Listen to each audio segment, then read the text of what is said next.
Capítulo 4. El único Dios verdadero. Página 55. ¿Qué nos sugiere la palabra idolatría? Salvajes arrastrándose frente a un pilar totémico, estatuas de rostro cruel y severo en los templos hindúes, el baile derviche de los sacerdotes de Baal alrededor del altar de Elías. Es indudable que estas cosas constituyen idolatría, nada más obvio, pero debemos tener presente que hay también formas más sutiles de idolatría. Vemos lo que dice el segundo mandamiento. No te harás imagen ni ninguna semejanza de lo que esté arriba en el cielo, ni abajo en la tierra, ni en las aguas, ni debajo de la tierra. No te inclinarás a ellas, ni las honrarás, porque yo soy Jehová tu Dios, fuerte, celoso. Éxodo 24. ¿A qué se refiere este mandamiento? Si estuviera aislado, sería natural suponer que se refiere a la adoración de imágenes de dioses distintos a Jehová. La idolatría babilónica, por ejemplo, que ridiculizó Isaías, o el paganismo del mundo grecorromano de la época de Pablo, del que él escribió en Romanos 1:23, quienes cambiaron la gloria de Dios incorruptible en semejanza de imagen de hombre corruptible, de aves, de cuadrúpedos y de reptiles, cambiaron la verdad de Dios por la mentira, honrando y dando culto a las criaturas antes que el Creador. Pero en el contexto en que se encuentra el segundo mandamiento no puede en realidad referirse a esta clase de idolatría, porque si así fuera, no haría sino repetir el pensamiento expresado en el primer mandamiento, sin agregar nada nuevo. En consecuencia, entendemos que el segundo mandamiento, como se ha considerado siempre, en realidad establece el principio de que, para citar a Charles Hodge, la idolatría consiste no solo en la adoración de dioses falsos, sino también en la adoración del Dios verdadero por medio de imágenes. En su aplicación cristiana, esto significa que no hemos de hacer uso de representaciones visuales o pictóricas del Dios Trino, ni de ninguna de las personas de la Trinidad, para fines de adoración. Por lo tanto, el mandamiento se refiere no al objeto de la adoración, sino al modo en que se realiza. Lo que nos dice es que no se ha de usar estatuas o figuras de aquel a quien adoramos como ayudas para la adoración. El peligro de las imágenes. A primera vista podría parecer extraño que una prohibición de esta naturaleza se haya incluido como parte de los 10 principios básicos de la religión bíblica, porque en primer momento no parecería tener mayor sentido. ¿Qué peligro puede haber, nos preguntamos, en que el que adora se rodee de estatuas y figuras si lo ayudan a elevar su corazón hacia Dios? Estamos acostumbrados a tratar la cuestión de si estas cosas deben usarse o no como algo que tiene que ver con el temperamento y los gustos personales. Sabemos que algunas personas tienen crucifijos y cuadros de Cristo en sus habitaciones, y ellas nos informan de que el acto de contemplar estos objetos las ayudan a centrar sus pensamientos en Jesús cuando oran. Sabemos que muchas personas sostienen que pueden ofrecer culto de adoración con más libertad y facilidad en las iglesias que están llenas de estos ornamentos que en las que están libres de dichos elementos. Y bien, decimos, ¿qué tiene eso de malo? ¿Qué daño puede hacer estas cosas si a la gente realmente le resultan útiles? ¿Qué más podemos decir? ¿Qué sentido tiene prohibírselos? Frente a esta perplejidad, algunas personas sugieren que el segundo mandamiento se aplica únicamente a representaciones inmorales y desagradables de Dios, representaciones copiadas de los cultos paganos y no a otra cosa. Pero la misma fraseología del mandamiento en cuestión descarta una interpretación limitativa de esta naturaleza. Dios dice, en forma muy categórica, no te harás ninguna semejanza para uso de culto. Este mandamiento categórico prohíbe no sólo el uso de figuras y estatuas que representan a Dios en forma de animal, sino también el uso de figuras y estatuas que lo representen como lo más exceso de la creación, es decir, el hombre. Igualmente prohíbe el uso de figuras y estatuas de Jesucristo como hombre. Si bien Jesús fue y sigue siendo hombre, porque todas las figuras y estatuas se hacen necesariamente según la semejanza del hombre ideal como lo concebimos nosotros y por lo tanto están sujetas a la prohibición que establece el mandamiento en cuestión. Históricamente los cristianos han sostenido distintos puntos de vista en cuanto si según el segundo mandamiento prohíbe el uso de figuras de Jesús para fines docentes, en clases de escuela dominical, por ejemplo. Y la cuestión no es de fácil solución. Sin embargo, no cabe duda alguna de que el mandamiento nos obliga a separar la adoración, ya sea pública como privada, tanto de las figuras y estatuas de Cristo como de la del Padre. Pero entonces, ¿cuál es el sentido de esta prohibición tan amplia? Si se considera el realce que se le da al mandamiento mismo, con la terrible sanción que lo acompaña, la proclamación del celo de Dios y de su severidad para castigar a los transgresores. Cabría suponer que se trata de un asunto de crucial importancia. No obstante, ¿lo es? La respuesta es que sí. La Biblia nos muestra que la gloria de Dios y el bienestar espiritual del hombre están ambos directamente vinculados con este asunto. Se nos presentan dos líneas de pensamiento que juntas nos explican con amplitud por qué dicho mandamiento tuvo que ser recalcado tan marcadamente. Dichas líneas de pensamiento se relacionan no con la utilidad real o supuesta de las imágenes, sino con la fidelidad de las mismas. Son las siguientes. 1. Las imágenes deshonran a Dios porque empañan su gloria.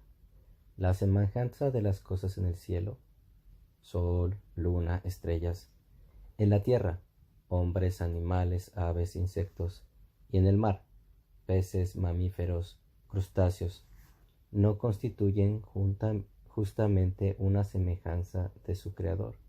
Una imagen verdadera de Dios, escribió Calvino, no se ha de encontrar en todo el universo, y por ello se mancilla su gloria y se corrompe su verdad con una mentira, cada vez que se nos la presenta a la vista en forma visible. Por lo tanto, concebir imágenes de Dios es ya un acto impío, porque con dicha corrupción su majestad resulta adulterada y se la imagina como lo que no es. El punto aquí no es sólo que la imagen representa a Dios con cuerpo o miembros, cuando en realidad no tiene ninguna de las dos cosas. Si esto fuera la única razón para prohibir las imágenes, las representaciones de Cristo serían inobjetables. La cuestión cala mucho más hondo. El quid de la cuestión de la objeción a las figuras y a las imágenes es el hecho de que inevitablemente esconden la mayor parte, si no es que toda, de la verdad acerca de la personalidad y el carácter del ser divino que se pretende representar. A modo de ilustración, Aarón hizo un becerro de oro, es decir, una imagen en forma de toro. El propósito era hacer un símbolo visible de Jehová, ese Dios poderoso que había sacado a Israel de Egipto. No cabe duda de que la imagen tenía como fin honrar a Dios, como símbolo adecuado de su gran poder y de fortaleza, pero no es difícil ver que un símbolo de esa naturaleza en realidad es un insulto a la divinidad, pues ¿qué idea de su carácter moral, de su justicia, bondad y paciencia puede deducir que la contemplación de una estatua de Dios concebido como un toro? En consecuencia, la imagen de Aarón escondía la gloria de Jehová.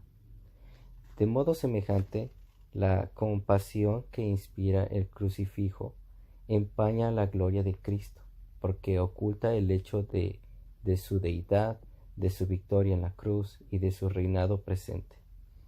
El crucifijo nos habla de su debilidad humana, pero esconde su fortaleza divina, habla de la realidad de su dolor, pero esconde de nuestra visión la realidad de su gozo y de su poder.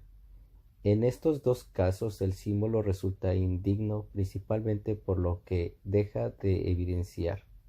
Así son las representaciones visibles de la deidad. Cualquiera sea nuestro concepto del arte religioso desde un punto de vista cultural, no deberíamos contemplar las representaciones de Dios en busca de su gloria a fin de que nos muevan a la adoración, porque su gloria consiste precisamente en aquello que dichas representaciones jamás pueden mostrarnos. Por esto Dios agregó al segundo mandamiento una referencia a sí mismo describiendo como celoso, para vengarse de quienes lo desobedecen en esto. Porque el celo de Dios en la Biblia consiste en un celo por mantener incólume su propia gloria, que resulta empañada cuando se emplean imágenes con fines de adoración. En Isaías 40:18, después de declarar vívidamente la inmesurable grandeza de Dios, la Escritura nos pregunta: ¿a qué pues haréis semejante a Dios? ¿Qué imágenes le compondréis? Ante esta pregunta no se considera una respuesta sino solamente un respetuoso silencio. Su objeto es recordarnos que es tan absurdo como impío pensar que una imagen modelada, como han de serlo forzadamente las imágenes, que es copia de alguna criatura, pudiera constituir una semejanza aceptable del Creador. Pero esta no es la única razón por la cual nos está prohibido emplear imágenes en el culto de adoración. La segunda, las imágenes engañan a los hombres, sugieren ideas falsas acerca de Dios. La forma inadecuada en que lo representan previamente nuestros pensamientos sobre Él imprime en la mente errores de todo tipo en cuanto a su carácter. Aarón, al hacer una imagen de Dios en forma de becerro, llevó a los israelitas a pensar que Dios era un ser que podía ser adorado en forma aceptable con frenético libertinaje. Por consiguiente, la fiesta para Jehová que organizó Aarón en Éxodo 32:5 se transformó en una vergonzosa orgía. Igualmente constituye un hecho histórico el que el empleo del crucifijo como elemento auxiliar para la oración ha llevado a que muchas personas confundiesen la devoción con el acto de reflexionar melancólicamente sobre los sufrimientos corporales de Cristo. Ha conducido a que se volvieran morbosos acerca del valor espiritual del dolor físico y ha impedido que adquiriesen un conocimiento adecuado del Salvador resucitado. Estos ejemplos nos muestran la forma en que las imágenes pueden falsear la verdad de Dios en la mente del hombre. Psicológicamente es evidente que si nos habituamos a centrar los pensamientos en una imagen o en una figura de aquel a quien vamos a dirigir la oración, con el tiempo llegaremos a pensar en Él y a orar a Él en términos de la representación que nos ofrece dicha imagen. Por ello podemos decir que en este sentido nos inclináramos y adoramos la imagen, y ya que la imagen no es una representación fiel de Dios, nuestra adoración adolecerá del mismo defecto. Es por ello que Dios prohíbe que hagamos uso de imágenes y figuras en el culto. Imágenes fundidas e imágenes mentales. El comprender que las imágenes y las figuras de Dios afectan nuestro concepto de Él pone de manifiesto otro aspecto en el que tiene aplicación la prohibición del segundo mandamiento. Así como nos prohíbe que fabriquemos imágenes fundidas de Dios, también nos prohíbe que concibamos imágenes mentales antojadizas de Él.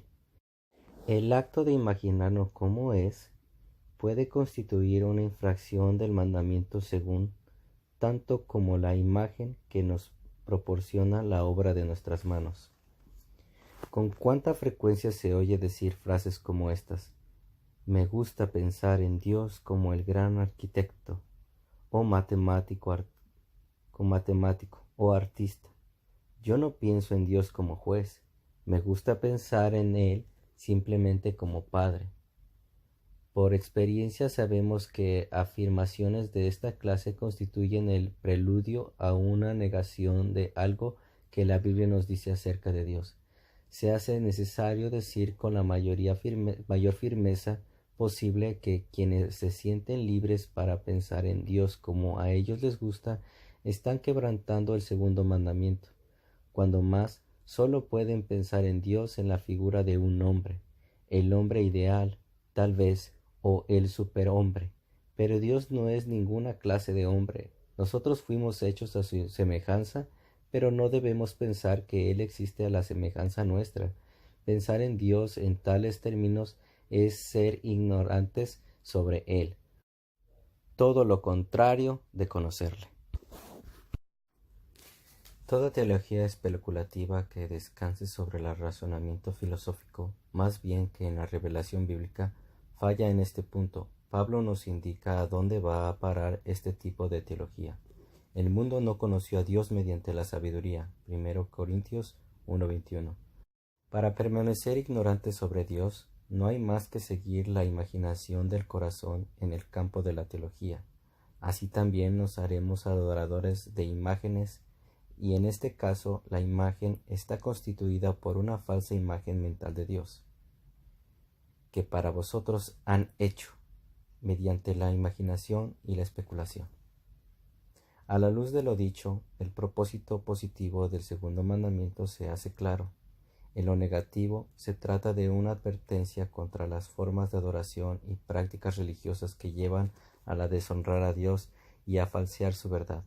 En lo positivo, constituye un llamado a que reconozcamos que Dios, el Creador, es trascendente, misericordioso e inescrutable, que está más allá de la imaginación humana y de toda especulación filosófica. Y es por ende un llamado a que nos humillemos, a que escuchemos su voz y aprendemos de Él, y a que permitamos que Dios mismo nos enseñe cómo es y en qué forma debemos pensar de Él. Mis pensamientos no son vuestros pensamientos, nos dice, ni vuestros caminos mis caminos. Como son más altos los cielos que la tierra, así son mis caminos más altos que vuestros caminos, y mis pensamientos más altos que vuestros pensamientos. Isaías 55:8. Pablo se expresa en el mismo tenor: oh profundidad de las riquezas de la sabiduría y de la ciencia de Dios, cuán insondables son sus juicios e inescrutables sus caminos, porque ¿quién entendió la mente del Señor? Romanos 11:33. La persona de Dios no es como la nuestra. Su sabiduría, sus propósitos, su escala de valores y su modo de proceder difieren de forma tan vasta de los mismos elementos en nosotros que no podemos ni remotamente imaginarlos de forma intuitiva o inferirlos por analogía a partir de nuestra noción del hombre ideal. No podemos conocer a Dios a menos que Él mismo nos hable y nos diga cómo es. Pero esto es justo lo que ha hecho. Les ha hablado sus profetas y a nosotros por medio de los profetas y apóstoles, así como también mediante las palabras y los hechos de su propio Hijo, a través de dicha revelación que está a nuestra disposición en las Sagradas Escrituras. Podemos formarnos una noción correcta de Dios. Sin ella jamás podremos. Por lo tanto, parecería que en lo positivo la fuerza del segundo mandamiento está en que nos obliga a tomar nuestros conceptos de Dios de su propia palabra y no de otra fuente cualquiera que sea. Este es el aspecto positivo del mandamiento, lo cual se desprende con claridad de la forma misma en que está expresado, habiendo prohibido la manufactura y la adoración de imágenes. Dios se declara celoso para castigar no a los adoradores de imágenes en sí, sino a todos los que aborrecen, en el sentido de que no tienen en cuenta sus mandamientos en general. En el contexto, lo más natural y lo que se esperaría sería una amenaza dirigida directamente a los que usan imágenes, porque es que, en cambio, la amenaza de Dios tiene aplicación general. Seguro que esto es así para que comprendamos que quienes se hacen de imágenes y se valen de ellas para el culto y como consecuencia derivan de ellas inevitablemente su teología. De hecho, tenderán a descuidar la voluntad revelada de Dios en los demás aspectos también. Quien se asocia a las imágenes no han aprendido aún a amar la palabra de Dios ni a prestarle atención. Los que se acercan a imágenes hechas de hombres, ya sean materiales o mentales, para que ellas los conduzcan a Dios, difícilmente toman con la debida seriedad la revelación divina. En Deuteronomio 4, Moisés mismo proclama la prohibición de las imágenes en el culto, siguiendo exactamente las mismas líneas, oponiendo la fabricación de imágenes al acto de atender la palabra y los mandamientos de Dios, como si estas dos cosas se excluyesen mutuamente. Le recuerda al pueblo que en el Sinaí, si bien tuvieron pruebas de la presencia de Dios, no hubo representación visible de su persona, sino que escucharon su palabra y los exhorta a que sigan viviendo al pie del monte, por así decirlo, donde la misma palabra de Dios puede sonar en sus oídos de forma directa y donde no hay supuestas imágenes ante sus ojos para distraerlos. La enseñanza está clara. Dios no les mostró un símbolo visible de sí mismo, sino que les habló. Por lo tanto, no deben ahora buscar símbolos visibles de Dios, sino sencillamente dedicarse a obedecer su palabra. Si se argumenta que Moisés tenía miedo de que los israelitas tomasen diseños de imágenes de las naciones idólatras que los rodeaban, nuestra respuesta es la de que indudablemente tenía ese temor. Y esto es justo la cuestión. Todas las imágenes de Dios que el hombre pueda hacer, ya sean fundidas de metal o de mentales, constituyen en realidad copias de lo que ofrece un mundo pecador e impío, y por consiguiente no pueden menos que ser contrarias a lo que establece la santa palabra de Dios. El que hace una imagen de Dios adopta para ello los conceptos que le ofrece una fuente humana, más bien que lo que Dios mismo dice acerca de sí mismo, y esto es precisamente lo que está mal. Una mirada al verdadero Dios. El interrogante que se nos presenta como consecuencia de la línea de pensamiento que venimos siguiendo es este: ¿hasta qué punto guardaremos el segundo mandamiento? Desde luego que no hay imágenes de toros en las iglesias a las que concurrimos, y probablemente no tengamos un crucifijo en casa, aunque es posible que tengamos algunos cuadros de Cristo en las paredes sobre cuyo destino tendríamos que volver a pensar. Pero ¿estamos seguros de que el Dios que procuramos adorar es el Dios de la Biblia? ¿El Jehová de la Trinidad? ¿Adoramos al único Dios verdadero tal como Él es? ¿O son nuestras ideas en cuanto a Dios tales que en realidad no creemos en el Dios cristiano, sino en alguna deidad diferente como los musulmanes, los judíos o los testigos de Jehová, que no creen en el Dios cristiano, sino en otros distintos? Me dirán, ¿cómo puedo saberlo? Pues bien, he aquí la prueba. El Dios de la Biblia ha hablado por su Hijo. La luz del conocimiento de su gloria aparece en el rostro de Jesucristo. Acostumbro a contemplar la persona y la obra del Señor Jesucristo a fin de ver en ellas la verdad última en cuanto al carácter y la gracia de Dios. Al contemplar a Cristo veo centrados en Él todos los propósitos y planes de Dios. Si he podido ver todo esto, y si he podido con la mente y con el corazón acudir al Calvario y allí hacer mía la solución que el Calvario me ofrece, puedo entonces saber que en verdad rindo culto y adoración al Dios verdadero, que Él es mi Dios y que desde ya disfruto de la vida eterna, según la definición del propio Señor. Esta es la vida eterna, que te conozcan a ti, el único Dios verdadero, y a Jesucristo a quien has enviado. Juan 17:3. Nota adicional. 1993. A lo largo de los años, la constante llegada de una que otra carta ha insistido que mi disuasión a usar imágenes de Dios con propósito didáctico o devocional se pasa de la raya. ¿Acaso será cierto? Se me presentaron 3 argumentos en contra.